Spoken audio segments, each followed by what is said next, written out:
Hello everyone, welcome to this lecture on technical communication. So last lecture में we discussed about the technical proposal का structure, है ना? So this lecture we are going to discuss about the technical article. तो technical article क्या होते हैं, उनकी basic definition क्या है और वो कैसे कैसे होते हैं और उनके types क्या क्या होते हैं और उनका structure क्या होता है. तो basically इस lecture में हम totally technical article के बारे में जानने की कोशिश करेंगे. ठीक है, मैं अपनी स्क्रीन शेयर करता हूँ, जस्ट वेट.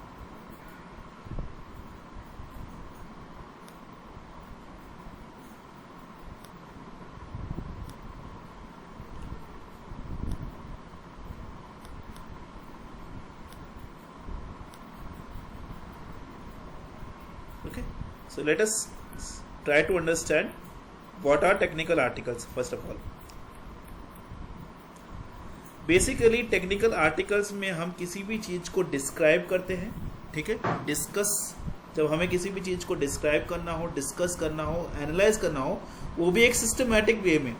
कोई भी प्रॉब्लम है उसको इन्वेस्टिगेट करना हो या फिर उसको डिस्क्राइब करना हो या फिर उसे डिस्कस करना हो, वो हम टेक्निकल आर्टिकल में बेसिकली करेंगे. और किसी भी नॉलेज, किसी भी फील्ड में अगर आपको नॉलेज बढ़ानी है, ठीक है, जैसे कि लेट अस सपोज साइंस की फील्ड है, टेक्नोलॉजी की फील्ड है, तो ये एक जरिया बनता है कि हम अपनी यहाँ पे अपनी नॉलेज को बढ़ाएं. आज जो हम टेक्निकल आर्टिकल लिख रहे हैं, कल को 5 साल बाद में कोई उसको एज ए रेफरेंस मान के आगे अपने काम को बढ़ाएगा. So basically it is serves as a knowledge base for increasing the technicality और scientific temper overall the world. ठीक है, so it is increasing the knowledge in the specific field. Then it is essential to all fields of science, technology as well as management. तो हर तरह के fields में एक काम आता है, जैसे कि साइंस हो गई, टेक्नोलॉजी हो गई, मैनेजमेंट हो गया. ठीक है, बेसिकली जो एग्जिस्टिंग नॉलेज है, ठीक है, उसकी हमें किस तरीके से अंडरस्टैंडिंग है, क्या समझ हमने उसमें बनाई है और क्या अपना कंट्रीब्यूशन दिया है, वो सब हम एक टेक्निकल आर्टिकल में डालते हैं. So they add to the existing knowledge and understanding of particular topic और subject. Next, it is essential to know how to write a technical article. तो इसलिए टेक्निकल आर्टिकल बहुत जरूरी बन गया है हमें कि किस तरीके से लिखना है, हमें पता होना चाहिए. To contribute to the one's area of specialisation. तो आप किसी भी एरिया में स्पेशलाइजेशन कर रहे हो, ठीक है, तो आपको ये पता होना चाहिए कि किस तरीके से उसमें हमें आर्टिकल लिखना चाहिए, टेक्निकल आर्टिकल लिखना चाहिए. ठीक है,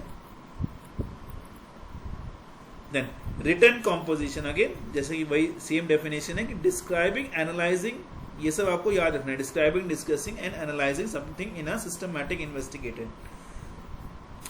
बेसिकली अपनी नॉलेज को बढ़ाने के लिए हम इन 3 चीज़ों का सहारा ले सकते हैं. किसी चीज़ को व्याख्या कर सकते हैं, फिर उसको डिस्कस कर सकते हैं और फिर उसको मूल्यांकन कर सकते हैं. ठीक है, so written composition, describing, discussing और analysing a systematic investigation towards increasing the sum of the knowledge in a specific field. Next, basically ये क्या करता है कि जो न्यू रिसर्च और फाइंडिंग्स हैं उनको दूसरे साइंटिस्ट तक पहुंचाता है. जैसे कि अगर मैंने इंडिया में कोई रिसर्च की है तो that same research could be read by anywhere person sitting anywhere in the world. तो वर्ल्ड के अराउंड कोई भी पर्सन बैठा हो वो आपके रिसर्च को पढ़ सकता है. सो बेसिकली यहाँ पे क्या होता है, it transfers the new research and findings to other scientist and researchers in the field by giving systematic account of results of some survey, research, field work and other activities. Next, it distinctly and independently explore on the areas of research. तो इसमें हम distinctly और independently सारे area of research को देख सकते हैं. ठीक है, हर एक में देखो सीधी सी बात है, कोई भी person है, okay, they can in their specific area they can make researches, okay, they can write a technical article. तो चाहे वो डिस्टिंक्ट हो सकते हैं और दूसरे लोग भी उसको पढ़ सकते हैं. सो बेसिकली किसी भी एरिया ऑफ रिसर्च को डिस्टिंक्टली और इंडिपेंडेंटली ये एक्सप्लोर करता है. टेक्निकल आर्टिकल हेल्प करता है हमें एक्सप्लोर करने में. ठीक है, हम चाहें तो इंटरनेट पे खोल के गूगल स्कॉलर खोल लो या कोई भी इस तरह का वेबसाइट खोल लो, तो वहाँ पे आपको मिलियंस ऑफ रिसर्च पेपर मिल जाएंगे और वहाँ पे आप अपना रिसर्च एरिया इंडिपेंडेंटली सर्च कर सकते हो. This no reason. So it presents an objective analysis and interpretation of facts. यहाँ पे बेसिकली एक ऑब्जेक्टिव एनालिसिस की जाती है और इंटरप्रिटेशन ऑफ फैक्ट्स होता है, फाइंडिंग्स होता है, इन्फ्लुएंसेस होता है, सजेशन, कंक्लूजन। सिंपल सी बात है। देखो क्या होगा, यहाँ पे कोई भी एक ऑब्जेक्टिव लेंगे, ऑब्जेक्टिव लेके वो हर एक ऑथर जो होता है या हर एक साइंटिफिक पर्सन जो साइंटिफिक मेथड्स फॉलो कर रहा है वो बेसिकली क्या करेगा, फैक्ट्स को एनालाइज करेगा, फैक्ट्स सर्वे करेगा, फैक्ट्स को एनालाइज करेगा, फिर उससे कुछ अपनी फाइंडिंग्स बताएगा, कुछ अपने इन्फ्लुएंसेस बताएगा और कंक्लूजन्स बताएगा। सो इससे बेसिकली एक तरीके से scientific temper over all the world create हो रहा है।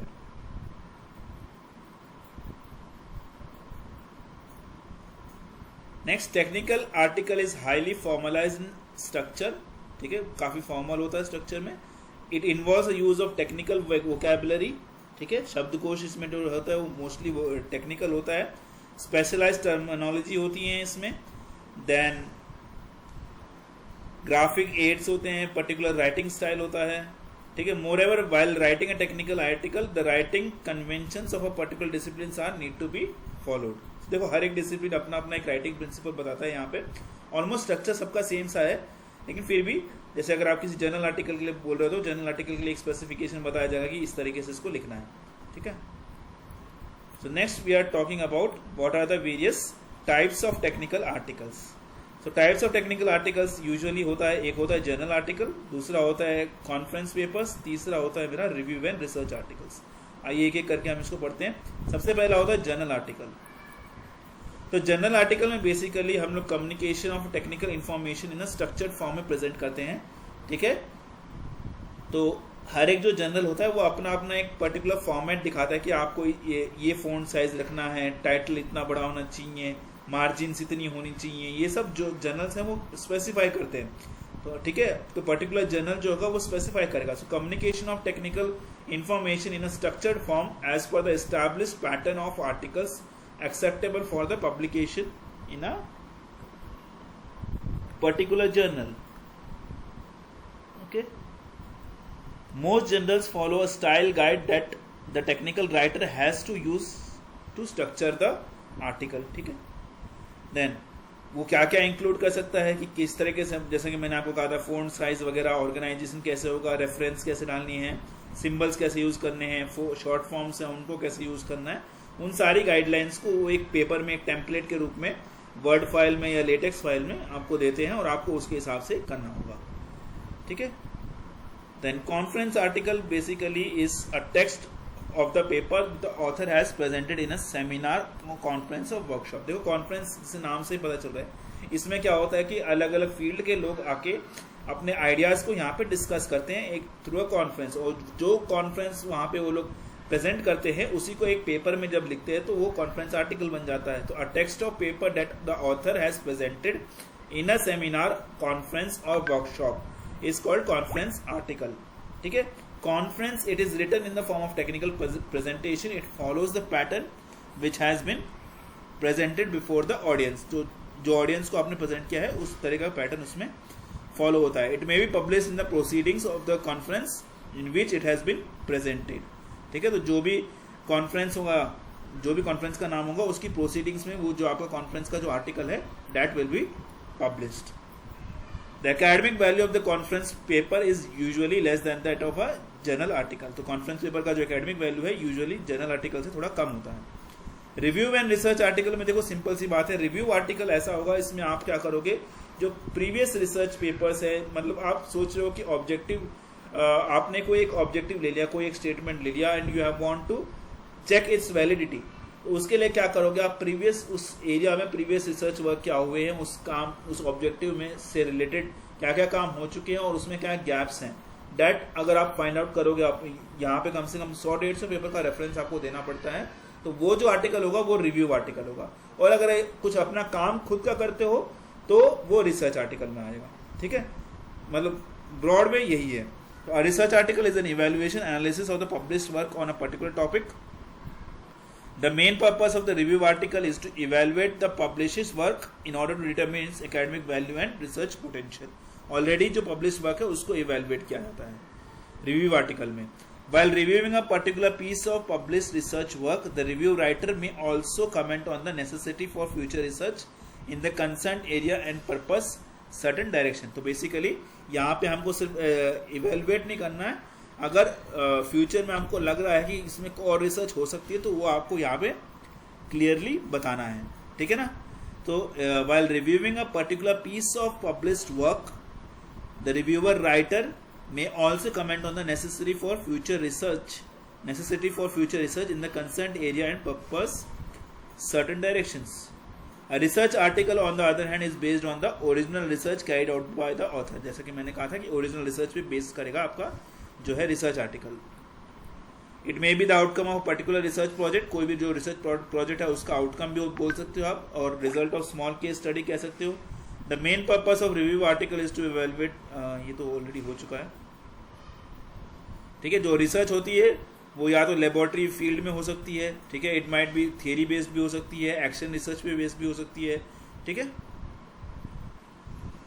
Next we will talk about what are the structure of technical articles. So broad way में देखा जाए तो टेक्निकल आर्टिकल्स में ये सारी चीज़ें यूज होती हैं, title, authors, abstract, keywords, introduction, methods, results, discussions, conclusions. Okay, तो एक एक करके हम देखते हैं। तो सबसे पहले हम टाइटल की बात करते हैं। तो टाइटल जैसा कि हमेशा की तरह हमने देखा है कि वो कंसाइज होना चाहिए, इन्फॉर्मेटिव होना चाहिए और मीनिंगफुल होना चाहिए, ठीक है। और इसमें वो की टर्म्स होने चाहिए जिसको वो इजीली डिस्कवरेबल बनाए, ऑनलाइन में अगर हम उसको सर्च करें तो हमें वो इजीली दिख जाए। और इसमें कुछ एब्रीविएशंस हो गए या आप शॉर्ट फॉर्म्स हो गए, उसको आप यहाँ पे इंक्लूड ना कीजिए। ऑथर के केस में आपको सारे ऑथर्स के नाम लिखने हैं, उनके इंस्टीट्यूशन के नाम लिखने हैं। अगर इंस्टीट्यूशन का नाम एड्रेस बदल गया है तो उसको आपको फुट नोट में लिखना है। If an author's current address is different from the address where the work was carried out, it should be explain in the foot note, ठीक है। और अगर डबल पीयर रिव्यू जर्नल है तो वहां पे आपको ऑथर्स का नाम इंक्लूड नहीं करना है। एब्स्ट्रैक्ट की बात करें, your abstract should give readers a brief summary of your article, ठीक है। जो भी आपका आर्टिकल है उसका ब्रीफ समरी आपका एब्स्ट्रैक्ट देगा, ठीक है।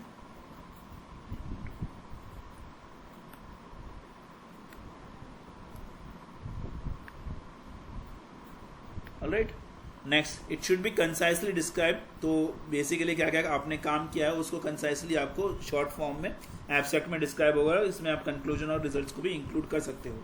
It should concisely describe the contents of your article and include key terms specially in the first 2 sentences to increase the search engine discoverability. It should be informative, accessible and not only indicate the general scope but also state the main results obtained, ठीक है। एक minute, abstract should be complete in itself. It should not contain undefined acronyms, abbreviations and no table numbers, figure numbers, references or equation should be referred on, ठीक है। तो आपको ये ध्यान रखना है कि जब आप एब्स्ट्रैक्ट लिखते हो तो किसी भी तरह का फुल फॉर्म या शॉर्ट फॉर्म या फिगर नंबर या टेबल नंबर या रेफरेंसेस आपको उसमें नहीं लिखने हैं। कीवर्ड्स बेसिकली यूज होते हैं कि हमें वो सर्च इंजन में हमें बेसिकली दिख जाए। तो जैसे कि कोई पर्सन सर्च कर रहा है तो वो भी कीवर्ड से ही सर्च करेगा। तो वो चीज़ ध्यान में रखते हुए कि जब आप कोई आर्टिकल सर्च करते हो तो आप किस तरीके से सर्च करते हो, उस तरह के जो आपके उस आर्टिकल से रिलेटेड जो कीवर्ड्स हैं जिसको आपको लगता है कि ये काम आपका जो काम है वो मैक्सिमम इन वर्ड से बताया जा सकता है, तो उसको हम कीवर्ड्स कहते हैं। तो यूजुअली ये एब्स्ट्रैक्ट के जस्ट नीचे लिखा जाता है keywords. So when you submit an article you will be asked to supply some keywords relevant to your work. If your article is accepted for publication, we will display these keywords on the published articles and they will be used to index the article, helping to make it more discoverable. ठीक है। तो when choosing the keywords, think about the kinds of terms you would use when searching online related articles. Introduction में basically concise investigation होगा, आपका background होगा, कैसे कैसे work को आपने रेफरेंस किया है और कैसे उन रेफरेंसेस से आपका वर्क डिफरेंट है, वो सब हमारा इंट्रोडक्शन में होगा, ठीक है। अगर यहाँ पे किसी तरह के आप एब्रिविएशंस अगर आप अपने प्रोजेक्ट में या आर्टिकल में यूज करने वाले हैं वो सारे आप इंट्रोडक्शन में आपको बताने हैं, ठीक है। मेथड्स बेसिकली जो भी आप एक्सपेरिमेंट कर रहे हो, सिमुलेशन कर रहे हो, स्टैटिस्टिकल टेस्ट कर रहे हो, वो सारे आप मुझे यहाँ पे बताने हैं। Analysis carried out to generate the result that the method can be repeated by another research and results produce. तो इस तरीके से हमें एनालिसिस करनी है कि अगर कोई और भी मेरे इस आर्टिकल को पढ़े तो वो भी इस मेथड या इस फॉर्म को अगर रिपीट करे तो उसको सेटिस्फैक्टरी रिजल्ट्स मिले। तो रिजल्ट्स में basically main findings and outcomes of your project होते हैं। इसको बेसिकली हम हिस्टोग्राम्स, ग्राफ्स और इसके हिसाब से हम बता सकते हैं। डिस्कशन में this should discuss the significance of the result, जो भी आपके रिजल्ट आए उसका क्या सिग्निफिकेंस है, उसका क्या यूज़ है, क्या एप्लीकेशन है, वो आप डिस्कशन में भाई ठीक तरीके से बयान कर सकते हो और पूरे प्रीवियस वर्क से आप इसको कंपेयर कर सकते हो रेफरेंसेस के साथ में। कंक्लूजन में बेसिकली आपका काम किस तरीके से नया है और कैसे पहले वाले रिसर्च पेपर गैप को ये खत्म करता है, वो आपको कंक्लूजन में लिखना है। तो this section should be used to highlight the novelty, significance of the work and any other plan for future work should be included. ठीक है, आपके वर्क का क्या सिग्निफिकेंस है और फ्यूचर में आपको ये वर्क कैसे रेलेवेंट होने वाला है, वो आपको कंक्लूजन में देना है। एक्नॉलेजमेंट में बेसिकली आपने किसी भी ऑथर की मदद ली है और कोई कॉन्फ्लिक्ट ऑफ इंटरेस्ट ना हो, इसलिए उनको आपको क्लियरली वहाँ पे मेंशन करना है। All the co-authors and authors required to disclose any potential conflict of interest when submitting an article, example employment, consulting fees, research contracts, stock ownership, patent licenses, etc. ठीक है, this information should be included in acknowledgement section at the end of the manuscript। तो पूरी manuscript खत्म होने के बाद में, यानी कि पूरा जो आर्टिकल खत्म होने के बाद में आपको ये एक्नॉलेजमेंट लिखना है। ठीक है, अगर आपने किसी भी फंडिंग एजेंसी से फाइनेंशियल सपोर्ट लिया तो वो भी आपको यहाँ पे मेंशन करना है। The name of the funding agency and the grant number should also be given. जो भी फंडिंग एजेंसी उसका ग्रांट नंबर, उसका नाम आपको देना है। तो ठीक है, तो ये आपका टेक्निकल आर्टिकल था।